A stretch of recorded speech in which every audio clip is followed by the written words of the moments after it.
Assalamualaikum warahmatullahi wabarakatuh. Alhamdulillahi rabbil alamin. Summa alhamdulillahilladzi hamdan katsiran thayyiban mubarakan fih kama yuhibbu rabbuna wa yarda. Asyhadu an la ilaha illallah wahdahu la syarika lah wa asyhadu anna Muhammadan abduhu wa rasuluh. Allahumma shalli wa sallim wa barik ala Muhammadin wa ala alihi wa ashabihi wa man tabi'ahum bi ihsan ila yaumil. Wa ibadallah usikum wa nafsi bittaqwa wa faqad fazal muttaqun. Qala ta'ala fi kitabil karim a'udzu billahi samii'il 'aliim minas syaitonir rajiim. Ya ayyuhalladzina amanu taqullaha haqqa tuqatih wa la tamutunna illa wa antum muslimun.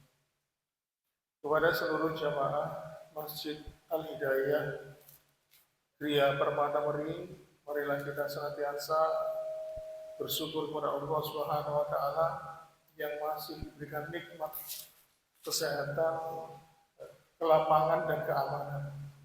Yang kedua, marilah kita prihatin dan turut berdoa untuk saudara-saudara kita yang sedang mengalami bencana alam di Sumatera Barat, Sumatera Utara dan Aceh. Dan tidak lupa apabila kita ini mempunyai kelebihan harta, maka marilah kita ikut berdonasi melewati lembaga-lembaga amal yang terpercaya. Mudah-mudahan dengan donasi itu mampu meringankan beban mereka. Dan kita juga berdoa semoga apa yang mereka alami membuahkan kesabaran, membuahkan ridho, sehingga akhirnya mendapatkan balasan dari Allah Subhanahu wa taala atas ujian yang mereka alami. Baiklah ma'asyiral muslimin wa subhanatal mu'minin rahimakumullah. Kita melanjutkan pembahasan kita sebulan yang lalu, yaitu tentang ibadah hati. Kalau pada pertemuan sebulan yang lalu kita membahas perbandingan antara ibadah zahir dan ibadah hati, dan sudah kita sebutkan satu persatu dalil-dalilnya kalau ibadah hati itu seperti ini. Maka kita akan pada pertemuan di malam hari ini kita akan lanjutkan apa saja ibadah yang masuk dalam kategori ibadah hati. Ada beberapa ma'asyiral muslimin. Yang pertama akan kita bahas di sini adalah ikhlas. Jadi urutan pertama ibadah hati yang paling tinggi urutan tingkatannya adalah ikhlas, terutama ikhlas kepada Allah Subhanahu wa taala. Jadi ikhlas itu dalam setiap perkataan, dalam setiap perbuatan, termasuk ikhlas dalam beramal, ikhlas dalam berdakwah, ikhlas dalam setiap keadaan. Dan ma'asyiral muslimin, perlu diketahui bahwa umat ini, kata Rasulullah, akan mendapatkan pertolongan dari Allah Subhanahu wa taala karena sebab keikhlasan mereka. Sebagaimana disebutkan dalam sebuah hadis yang diriwayatkan oleh Imam Bukhari, Rasul mengatakan, innallaha yanzuru hadhimil ummah bidafi'iha bi salatihim wa da'watihim wa ikhlasihim. Sesungguhnya Allah menolong umat ini dengan orang-orang yang lemah, dengan doa mereka, dengan salat mereka, dan dengan keikhlasan mereka. Jadi keikhlasan itu mampu mengundang pertolongan dari Allah Subhanahu wa taala. Kalau kita ini banyak beramal, sebanyak apapun amal itu, kalau tidak ikhlas, maka akan dikategorikan sebagai haba'an mansura, sebagai debu yang berterbangan. Makanya kenapa saking pentingnya masalah ikhlas ini sampai bangunan sendi pokok sunnah itu sepertiga membahas masalah ikhlas.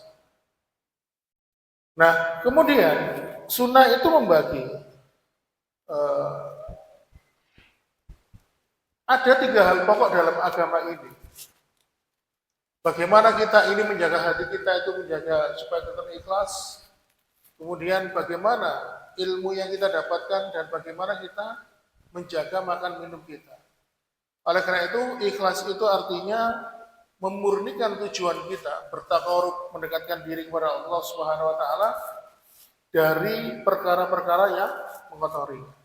Jadi makna ikhlas itu adalah membersihkan. Lalu kalau ikhlas itu membersihkan, lalu apa yang dibersihkan? Tentunya yang dibersihkan di sini adalah pengotor hati. Yaitu ketika hati itu punya niatan yang berubah berupa duniawi, bukan ridho kepada Allah Subhanahu wa taala.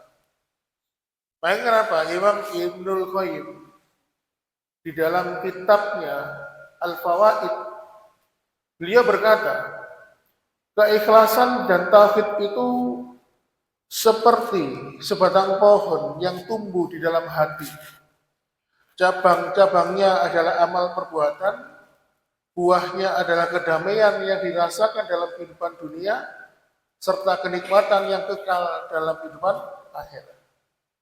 Dan tentunya pendapat Imam Ibnul Qayyim ini diambil landasan dalilnya dari surat Ibrahim ayat 24. Di situ Allah Subhanahu wa taala mengibaratkan ikhlas itu seperti pohon yang akarnya masuk sampai ke dasar bumi dan tinggi pohon itu sampai menjulang ke atas langit.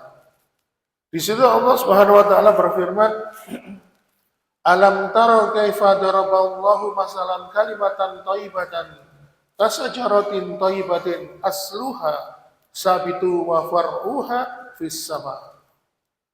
Bagaimanakah kamu memperhatikan bagaimana telah Allah membuat sebuah perumpamaan, sebuah kalimat yang baik seperti pohon yang baik, akarnya kuat, cabangnya menjulang ke langit. Tu'ti ukulaha kulunihim bi'is rabbihina wa yadribullahu al-amsala linnas lalahum yatahakkarun. Pohon itu menghasilkan buahnya pada setiap waktu dengan seizin Tuhannya, dan Allah membuat perumpamaan itu untuk manusia agar mereka selalu ingat. Maka inilah pentingnya ikhlas. Jadi kalau ada orang yang amalannya diterima oleh Allah karena ikhlas, maka diibaratkan amalan itu seperti pohon yang akarnya sampai ke dasar bumi, lalu pohonnya itu tinggi, pucuk pohonnya itu sampai menjulang ke langit. Jadi amalan yang diterima karena ikhlas itu seperti itu, akan abadi di dalam kehidupan akhir. Itulah pentingnya keikhlasan. Dari sebuah hadis yang disampaikan oleh Abu Hurairah, bahwasannya Rasulullah SAW bersabda, ini sering disampaikan ya, innallaha la yanzuru ila suwarikum wa amwalikum walakin yanzuru ila qulubikum wa amalikum. Telah bersabda Rasulullah, sesungguhnya Allah tidak akan melihat bagaimana rupa kalian. Allah juga tidak akan melihat bagaimana harta kalian, tetapi Allah akan melihat hati dan amal kalian. Hadis riwayat Muslim. Ma'asyiral muslimin, jamaah sekalian, hadis tersebut memang tentang amalan hati dan amalan zahir. Kita melihat kisah seperti sahabat Bilal bin Rabah, keturunan dari suku Afrika, dari orang-orang Negro, badannya hitam gelap, yang putih cuma giginya aja. Tetapi dia dimuliakan oleh Allah karena apa? Keikhlasannya. Dia itu ikhlas.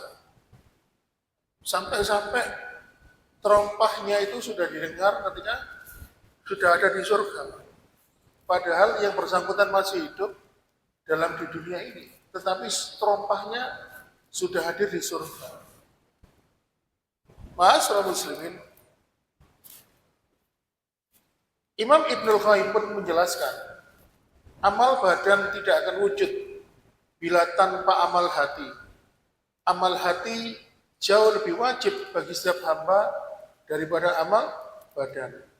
Bukankah perbedaan orang mukmin dan orang munafik itu terletak pada hatinya? Jadi ikhlas itu tempatnya di hati. Imam Ibnu Qayyim mengatakan kalau kita ini melakukan ibadah sholat misalnya, tanpa di dalamnya ada keikhlasan, maka sholat kita tidak akan diterima oleh Allah Subhanahu wa Ta'ala. Oleh karena itu, ketika kita ini beramal, maka syarat diterima itu kata para ulama, ya, kata Rasulullah ada dua. Yang pertama ikhlas, mengharapkan balasan dari Allah Subhanahu wa Ta'ala. Yang kemudian amal yang diterima itu adalah syaratnya adalah mengikuti tuntunan dari Rasulullah Shallallahu Alaihi Wasallam. Dan ikhlas ini hanya dapat dilakukan oleh orang-orang yang bertakwa. Maka kenapa di dalam surat Al-Maidah akhir dari ayat 20, di situ Allah Subhanahu wa taala mengatakan innama yataqabbalullahu minal muttaqin. Sesungguhnya Allah hanya menerima amal dari orang-orang yang bertakwa. Lalu kemudian Abu Darda, seorang salah satu sahabat, mengomentari kalimat di atas. Dia mengatakan, kalau begitu saya hanya butuh satu amalan saja yang diterima oleh Allah Subhanahu wa taala, maka dapat dipastikan saya ini akan selamat dalam kehidupan dunia dan akhirat. Dan ikhlas ini termasuk perbuatan hati. Dan ma'asyiral muslimin, perlu diketahui bahwa ikhlas ini banyak sekali perintahnya di dalam Al-Quran. Kalau kita mau mencari, ya, salah satunya di surat Az-Zumar ayat 2. Innama anzalna ilaikal kitaba bil haqqi fa'budillaha mukhlishan lahuddin. Sesungguhnya kami menurunkan kitab Al-Quran kepadamu Muhammad dengan membawa kebenaran, maka sembahlah Allah dengan tulus ikhlas beragama kepadanya. Kemudian di surat Az-Zumar, ya, kalau tadi Az-Zumar ayat 2, sekarang ini surat Az-Zumar ayat 14. Di situ Allah Subhanahu wa taala berbicara tentang ikhlas. Qulillaha a'budu mukhlishan lahuddin. Katakanlah, hanya Allah yang aku sembah dengan penuh ketaatan kepadanya dalam menjalankan kewajiban agamaku. Kemudian berikutnya, perintah ikhlas itu juga dapat kita temui di surat Al-Bayyinah ayat ke-5. Dan ini biasanya sering dibaca kalau ngimami sholat. Wa ma umiru illa liya'budullaha mukhlishina lahuddin hunafa wa yuqimus sholata wa tu'z zakata wa dzalika dinul qayyim. Padahal mereka, kata Allah, hanya diperintah untuk menyembah Allah dengan ikhlas, mentaatinya semata-mata karena menjalankan kewajiban agama. Dan juga agar mereka melakukan sholat, menunaikan zakat, dan yang demikian itulah agama yang lurus. Ma'asyiral muslimin, amal yang sedikit itu walaupun ikhlas, maka akan besar di sisi Allah Subhanahu wa ta'ala. Baik, kenapa Abdullah bin Ibnul Mubarak, seorang tabi'in itu pernah mengatakan betapa banyak amal yang sedikit menjadi besar disebabkan niat keikhlasannya. Sebaliknya, betapa banyak amal yang besar menjadi kecil nilainya dengan sebab niat karena hatinya tidak ikhlas. Jadi makanya kalau kita ini beramal walau sedikit, terus kemudian kita ikhlas, maka Allah niscaya akan melipat gandakan pahala. Sebagaimana ketika Allah membicarakan tentang sedekah, yang dimana sedekah itu diibaratkan tanaman padi. Kita lihat tanaman padi itu kan ada beberapa bulir, ya. Satu bulir dilipat gandakan 70 kali, bahkan 100 kali, bahkan sampai 700 kali lipat. Satu bulirnya. Belum yang lainnya. Ini menunjukkan bahwa ikhlas itu apabila diterima oleh Allah, walaupun amalan itu sedikit, maka akan diterima oleh Allah Subhanahu wa taala. Dan ikhlas itu perlu dilatih, Pak. Perlu dilatih. Dulu ketika ada penemuan terbaru namanya sholat khusyuk, itu kan Profesor Muhammad Soleh itu memberikan contoh.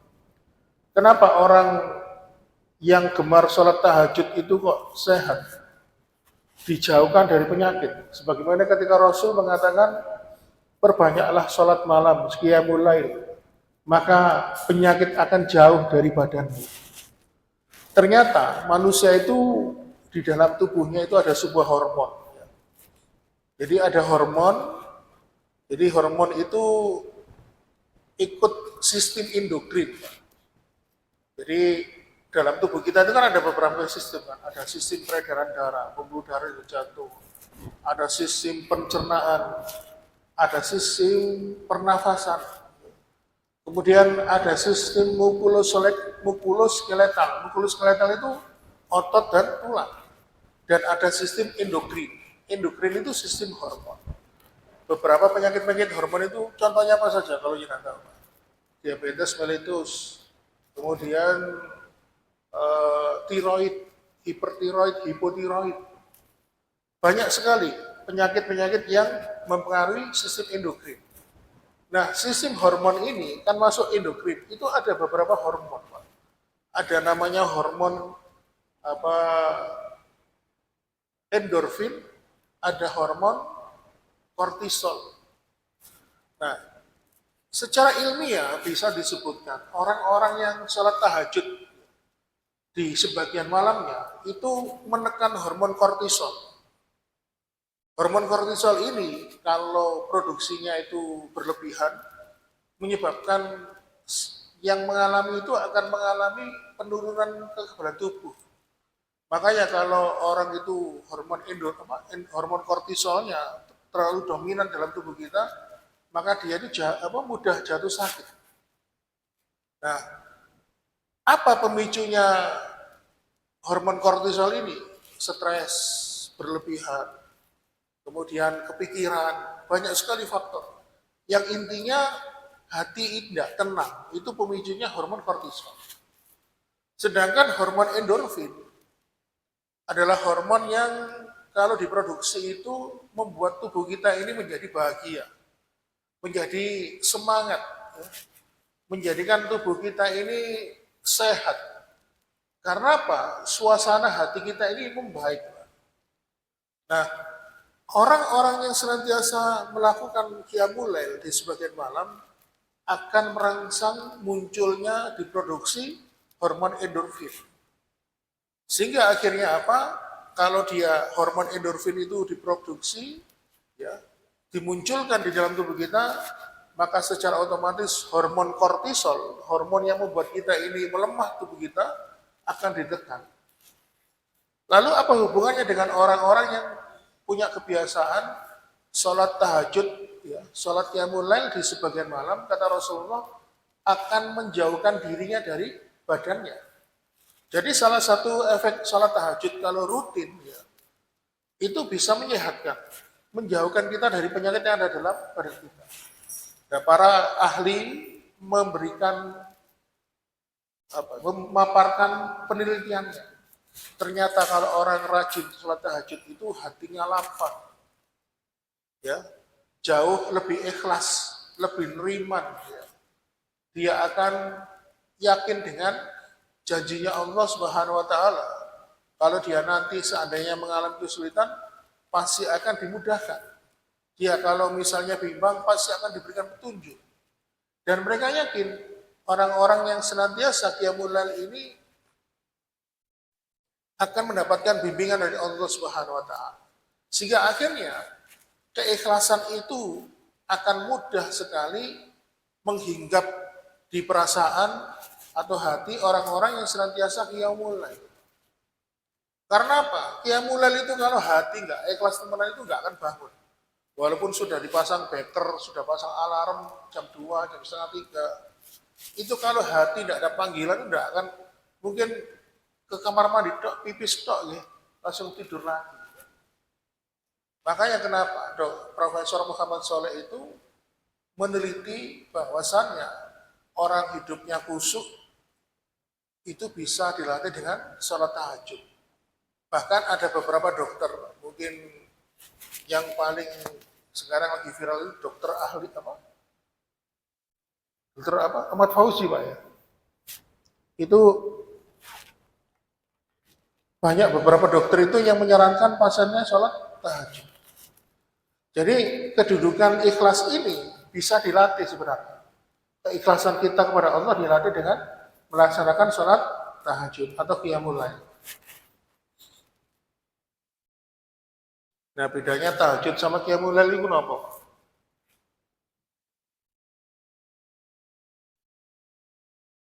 Halo? Kalau tahajud itu harus tidur dulu. Kalau qiyamul lail enggak. Jadi gini, dari tubuh kita itu kan ada namanya ritme. Ya. Tubuh kita itu punya siklus Pak, namanya ritme sirkadian. Makanya kenapa Rasul itu punya tuntunan sunnah ya, yang harus kita contoh. Beliau itu setelah pulang dari sholat isya lebih sering tidur, mengawali tidur. Nanti ketika jam 2 bangun. Kira-kira pertengahan malam bangun, setelah sholat tahajud beliau tidur lagi sejenak sampai terdengar sholat subuh. Seperti kayak puasa Daud itu, selang-seling itu. Nah ternyata tubuh kita itu punya ritme namanya sirkadian.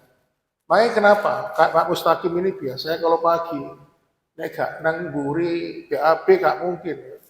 Saya itu punya teman satu kantor Pak. Kan kadang-kadang kalau saya itu kalau ngantor itu kan nggak mesti masuk kantor seminggu full karena saya ini kan di lapangan. Sering saya WA teman saya, Mbak, apakah sudah ke kamar mandi? Karena setiap setengah 10 dia itu mesti BAB. Saya sampai apa? Ya. Ada orang itu punya kebiasaan kalau BAB-nya itu di pagi menjelang subuh. Sehingga kadang-kadang kalau ditanya, kenapa sih Pak, sampean kok ke masjid sering telat? Iya, aku nek sak durunge azan subuh mesti mulus wetengku. Harus BAB. Nah, ini namanya ritme sirkadian. Tubuh kita itu punya jadwal sendiri-sendiri. Sudah membentuk pola.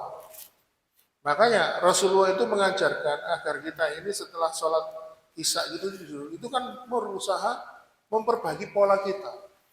Nah, ketika memasuki jam 10, 11, 12 sampai jam 1 ada dua proses dalam tubuh kita, anabolisme dan katabolisme. Kalau anabolisme itu proses pembentukan energi, menghimpun energi, ya. Terus kemudian regenerasi sel dan sebagainya. Lalu proses itu juga ada namanya katabolisme, proses penguraian energi. Energi-energi yang sudah tidak dipakai dibuang, ya, terus kemudian toksin atau racun-racun itu dibersihkan dan organ liver itu kerjanya ya mulai jam 10 malam sampai jam 1. Baik, kenapa kalau kita ini mengawali tidur malam itu semakin baik. Kalau saya punya kebiasaan ngantuk gak ngantuk jam 9 jam 9 malam itu saya sudah tidur. Dan HP kadang-kadang saya off kan. Karena saya ingin membentuk ritme sirkadian tadi. Nah, apa hubungannya dengan ikhlas itu tadi? Ya. Kalau ada orang yang terbiasa membentuk polanya seperti ini, mengikuti Rasul, tidur setelah isya, lalu di sepertiga malam yang terakhir dia bangun, sholat, ya, qiyamul lail atau sholat tahajud, maka di situ dia mendapatkan kekebalan tubuh. Pertama dari segi udara yang kita hirup ini sampai jam 4 itu banyak mengandung gas ozon. Ozon itu adalah campuran antara oksigen dan hidrogen. Jadi kalau ozon itu kita hirup, itu nanti bisa membakar, bisa mengikat ya, radikal bebas, bisa mengikat kolesterol, terus kemudian zat-zat yang negatif tadi, akhirnya dibuang lewat pembuangan. Pembuangan itu bisa lewat kulit, bisa lewat pintu belakang atau pintu depan. Kebetulan saya ini pernah ditugaskan di terapti ozon. Jadi orang-orang yang di dalam pembuluh darahnya itu ada lemak itu, darahnya dikeluarkan dari sini, ya, pakai selang yang ukuran besar, langsung dimasukkan ke mesin ozon. Di dalam mesin itu dikasih oksigen 100%, lalu ozon, lalu kotorannya berupa lemak-lemak itu tadi menggumpal, disaring, lalu darah yang bersih dimasukkan lagi ke sebelah lengan kiri. Persis seperti itu juga. Makanya kenapa orang-orang yang sulit sembuh, kayak penyakit jantung, diabetes itu, dengan menjalani terapi ozon itu cepat sembuh. Nah, kenapa Nabi itu kalau sepertiga malam terakhir itu bangun? Ya karena memang rahasia medisnya di situ banyak ozon. Kita kembali kepada materi kita Pak, tentang ikhlas. Makanya orang yang terbiasa sholat tahajud, maka membentuk karakter ikhlas di dalam pikirannya, di dalam hatinya. Makanya kalau orang itu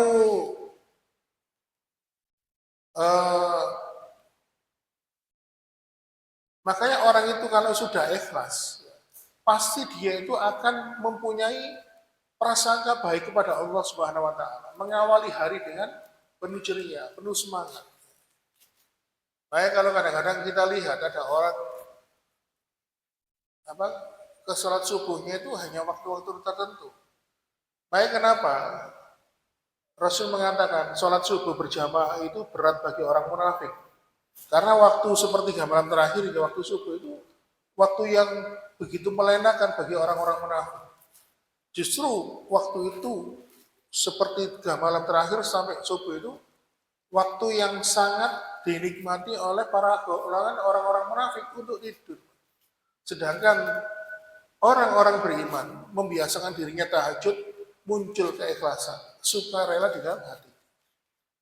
Ma'asyiral muslimin, perlu diketahui bahwa ikhlas itu tidak memandang status seseorang. Kok bisa? Jangan mungkin pernah mendengar kisah wanita pelacur, wanita tunasusila atau wanita penjajah seks komersial ya. Ini udah dari zaman kisah ini pernah disampaikan di zaman Nabi Musa kalau nggak salah ya.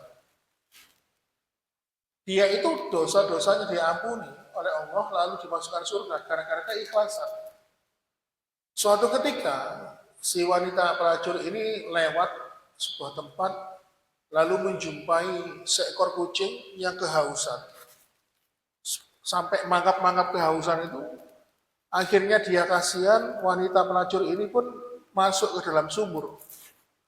Lalu dengan menggigit bibir sepatunya tadi, dia masuk, mengambil air satu isi sepatunya, langsung dia masuk ke dalam sumur, dia naik ke atas lalu diminumkan.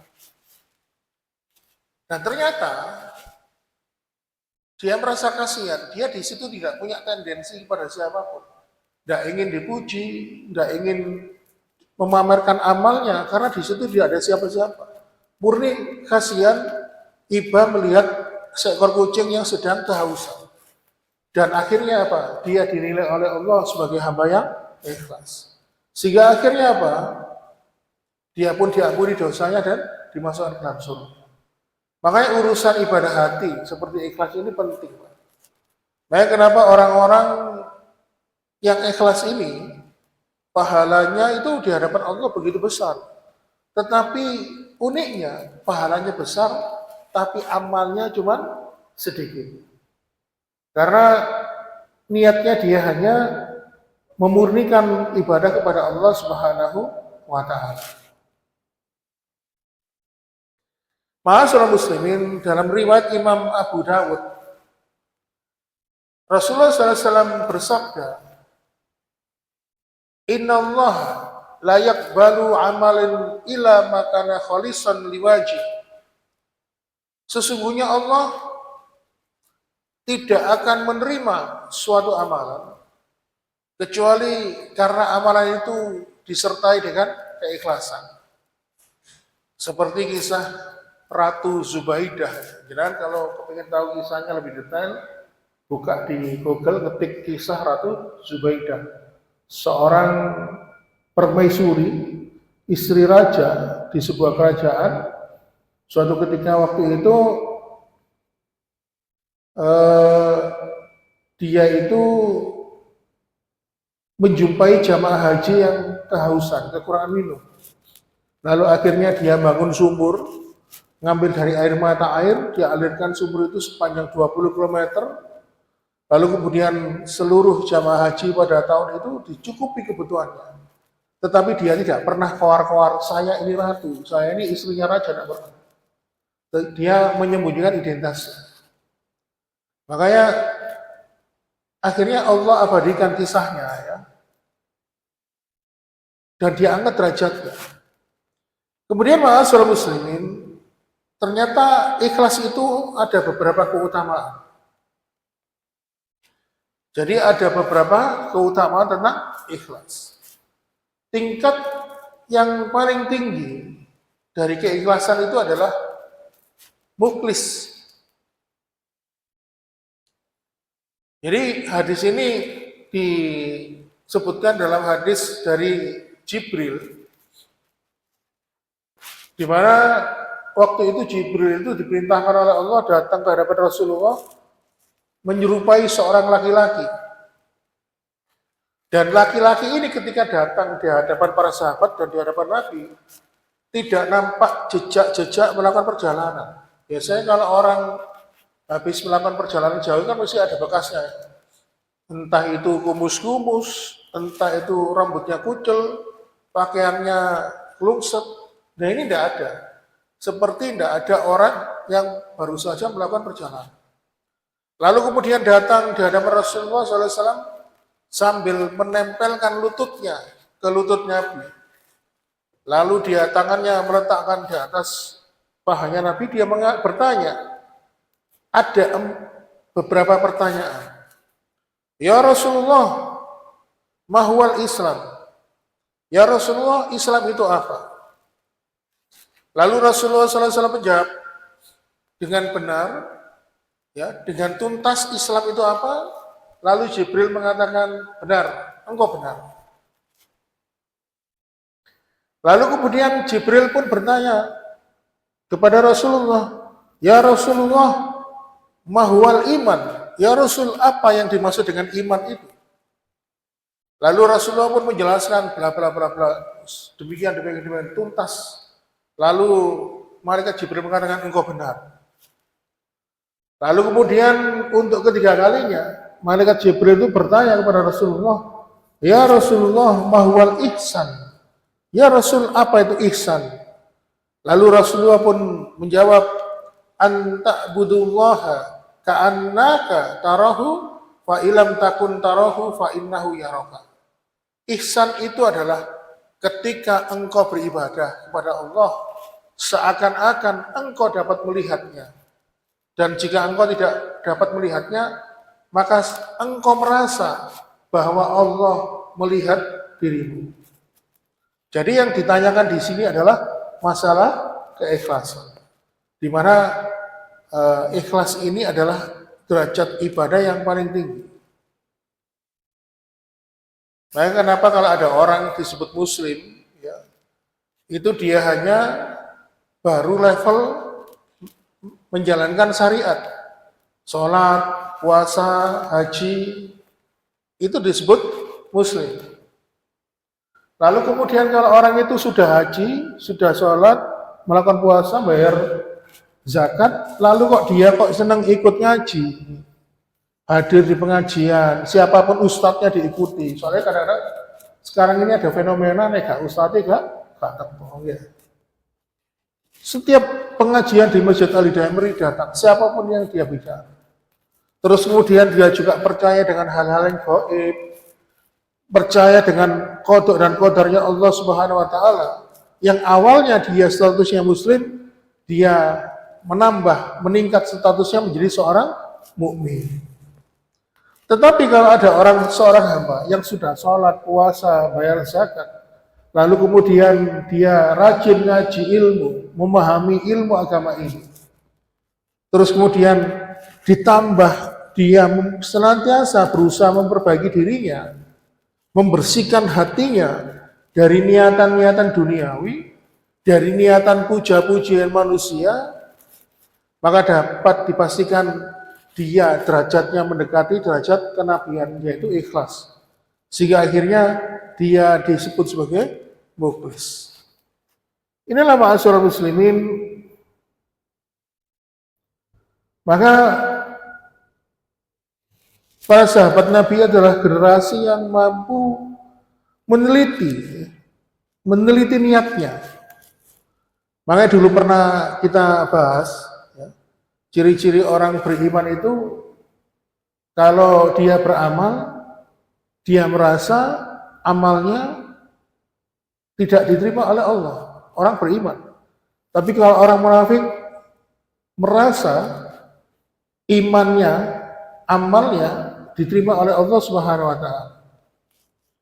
Kenapa? Karena ciri orang bertakwa itu seperti itu, Pak.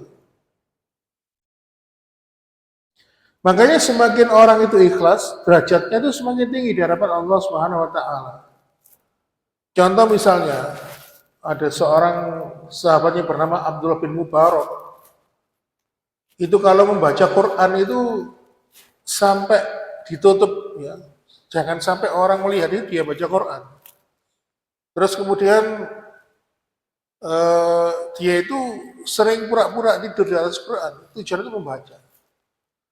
Jadi dia tidak ingin orang lain mengetahui kebiasaannya baca Quran. Nah ternyata sekarang kebalikannya. Banyak orang memamerkan bacaannya. Kenapa kalau ngaji, habis subuh atau sore, sampai dimasukkan corong. Mau ngaji. Dulu saya punya tetangga, tapi orangnya sudah meninggal. King apa Pak? Kok ngaji ini gue dulu nonton corong Pak. Seger mungkin kenal orangnya. Duh, supaya RT1 ini dapat barokah. Gara-gara gue ngaji, dapat barokah. Seluruh warga sini dapat barokah. Padahal yang mampu mendatangkan keberkahan hanyalah Allah Subhanahu wa taala. Justru kalau ibadah yang kita lakukan sengaja kita tunjukkan pada orang lain dan kok malah mengganggu. Misalnya ngaji di musola di masjid terus kita masukkan speaker luar mengganggu orang yang sedang istirahat, justru tidak akan bernilai ibadah di hadapan Allah Subhanahu wa taala. Pertama mungkin karena niatnya. Niatnya adalah sum'ah, ingin memamerkan ibadahnya. Atau mungkin riya, ingin dipuji, bacaannya enak. Bisa yang ketiga, karena dia ganggu. Ibadah itu semakin memberikan manfaat kepada orang lain, semakin berpahala. Tapi kalau ibadah itu kok malah ganggu orang lain, justru itu semakin tidak baik. Kemudian ada seorang yang bernama Daud bin Hindun. Ternyata Daud bin Hindun ini suka puasa sunnah. Karena dia ingin menjaga keikhlasannya. Dia mampu menyembunyikan kebiasaan puasa sunnah ini selama 40 tahun. Bahkan keluarganya pun tidak tahu kalau dia sedang puasa. Ketahuannya, dia suka puasa sunnah itu setelah meninggal dunia. Justru kalau kita ini kebalikannya Pak, kalau kadang-kadang pas hari Senin atau Kamis gitu ya, ketemu teman kemana, ayo mampir nang bakso, aku poso ya. Memamerkan. Tapi kalau orang ikhlas itu berusaha menyembunyikan. Justru kalau orang ikhlas itu kalau dia puasa sunnah, lalu ada orang atau teman-teman yang mengajaknya makan, dia justru membatalkan puasanya. Karena makan bersama itu lebih afdol. Daripada kita ini nanti mengaku puasa sunnah, muncul penyakit riya dalam hati kita, justru dengan penyakit riya itu malah amal kita tidak diterima. Ma'asyiral muslimin,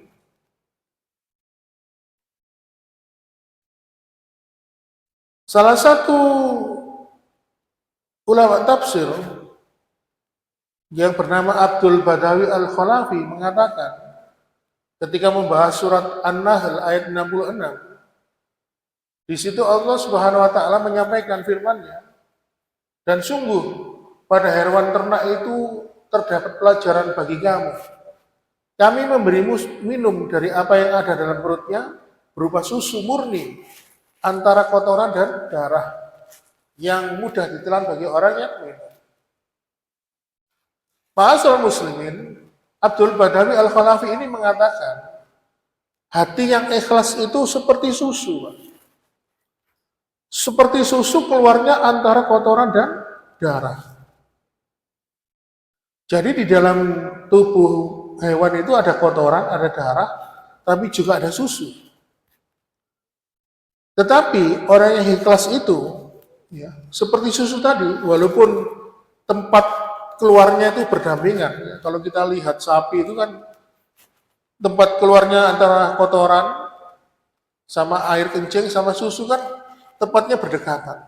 Tetapi susu itu tidak tercampur. Artinya murni.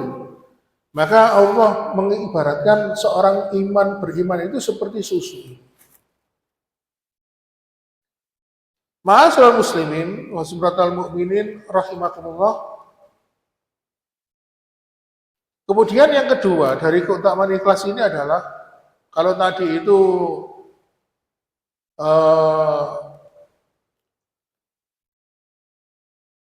dia adalah amalan yang paling tinggi, maka keutamaan ikhlas yang kedua adalah menjadikan amalan kecil menjadi besar. Ya, menjadikan amalan kecil menjadi besar. Sebaliknya, jika amalan itu besar dan banyak, tapi tidak ada nilainya jika tidak ikhlas. Ini ada seorang sahabat yang bernama Usairim bin Abdul Ashhal. Dulu ketika masih kafir itu dia suka memerangi pasukan Rasulullah. Tapi kemudian Allah pun memberikan dia hidayah sehingga akhirnya dia masuk Islam dengan mengucapkan 2 kalimat syahadat. Lalu dia bertanya, apakah kita akan sholat? Oh belum, masih lama. Karena waktu itu dia masuk Islam sekitar jam 9 lah, katakanlah begitu. 9 pagi. Sedangkan sholat duhur itu nanti setengah 12. Lalu Rasul mengatakan, kalau gitu ikut kita aja perang. Kita segera akan berangkat berperang. Lalu akhirnya ikutlah Usairim bin Abdul Ashhal ini ikut berperang. Lalu akhirnya apa? Di dalam peperangan itu Usairim bin Abdul Ashhal ini mati terbunuh. Lalu para sahabat itu bingung. Terjadi kasak kusuk perbedaan pendapat. Ini gimana ini? Dia belum pernah sholat. Belum pernah melakukan amalan rukun Islam. Terus gimana nih? Lalu Rasulullah mengatakan sesungguhnya dia, Usairim bin Abdul Ashhal ini melakukan amalan kecil tapi balasannya begitu besar.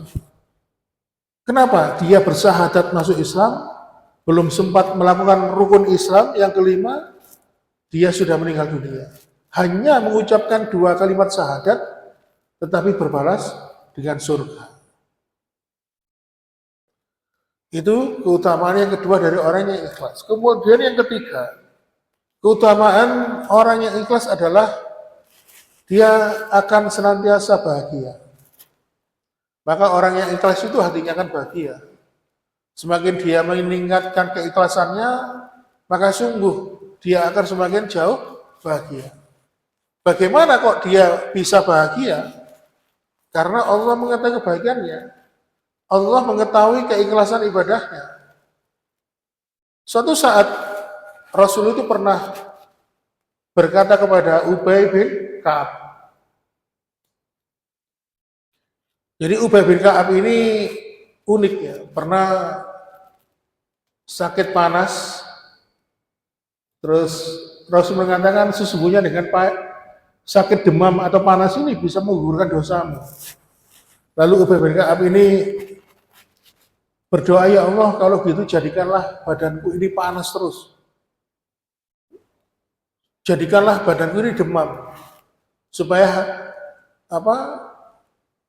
gugur dosa-dosaku. Nek jenengan mungkin tambah jolok waras Pak nggih. Nek awake panas golek paracetamol, nek Ka'ab Ubay bin Ka'ab mboten. Sehingga akhirnya apa? Setiap habis maghrib sampai menjelang subuh badannya itu panas terus. Dan Ubay bin Ka'ab bertahan hingga sampai meninggal dunia. Kembali kepada awal tadi, Rasulullah datang berpesan kepada Ubay bin Ka'ab, ya Ubay, innallaha amaroni an aqra alaikal Qur'an. Wahai Ubay, Sesungguhnya Allah Subhanahu wa taala memerintahkan aku untuk membacakan Al-Qur'an untukmu. Lalu Ubay bin Ka'ab berkata, hal samani laka? Apakah Allah menyebut namaku ya Rasul? Lalu Rasulullah mengatakan, sama kali ya, Allah telah menyebut namamu kepadaku. Faja'ala Ubay yabki, maka Ubay bin Ka'ab pun menangis. Ubay menangis karena apa? Mengenal Allah. Allah telah mengenal sifatnya, mengetahui amal ibadahnya, meskipun orang lain tidak ada yang tahu. Makanya kalau ada orang beribadah, menyembunyikan ibadahnya tanpa ada orang yang tahu, seperti yang tadi, sampai berpuasa 40 tahun tidak ada yang tahu, maka Allah jauh lebih tahu, lebih kenal detail dengan orang itu. Makanya Allah Subhanahu wa taala berfirman di dalam surat Al-Insan ayat 9, Innama nutimukum liwajhilallah la nuridu minkum jazaa'an wala syukura. Sesungguhnya kami memberikan makan kepadamu hanyalah karena mengharapkan keridhaan Allah, dan kami tidak mengharapkan balasan terima kasih darimu. Maka orang-orang yang senantiasa ikhlas ini salah satunya dimasukkan ke dalam 7 golongan manusia yang kelak akan mendapatkan naungan oleh Allah pada hari kiamat. Dan dia dimasukkan karena apa? Keikhlasan. Sampai Rasul mengatakan, rajulun tasaddaqa bi yamini hi ahfana hatta la ta'lama simaluhu matunfiku yaminuhu. Seseorang yang berinfak, kemudian dia bersembunyikan tangannya itu, sampai-sampai kata Rasulullah, tangan kirinya tidak mengetahui perbuatan tangan kanannya. Tapi dia bahagia tatkala Allah mengetahui kebiasaannya. Rajulun dzakarallaha khalian fa'afadat aina. Maka apabila seorang yang mengingat Allah tatkala sendirian, maka kemudian dia mengeluarkan air mata, maka dia ada orang-orang yang mendapatkan derajat yang mulia dari Allah Subhanahu wa taala. Inilah yang namanya keikhlasan. Ma'asyiral muslimin wa zumratal mu'minin rahimakumullah. Inilah pembahasan kita yang pertama tentang ibadah hati, yaitu ikhlas. Dan pembahasan berikutnya, ibadah hati berikutnya adalah bab masalah niat. Maka karena sudah mendekati dikumandangkannya ada Isya, kita cukupkan pembahasan kita pada malam hari ini. Ya, kita berdoa kepada Allah Subhanahu wa taala, mudah-mudahan apa yang kita sampaikan ini bermanfaat, memberikan kita dorongan semangat, semakin menambah keikhlasan kita kepada Allah Subhanahu wa taala. Dan mudah-mudahan ilmu itu bisa kita amalkan. Karena sebaik-baik ilmu adalah ilmu yang diamalkan. Dan mohon maaf bila kekurangan, kita tutup dengan doa kafaratul majelis. Subhanakallahumma wa bihamdika asyhadu an la ilaha illa anta astaghfiruka wa atubu ilaik. Wassalamualaikum warahmatullahi wabarakatuh.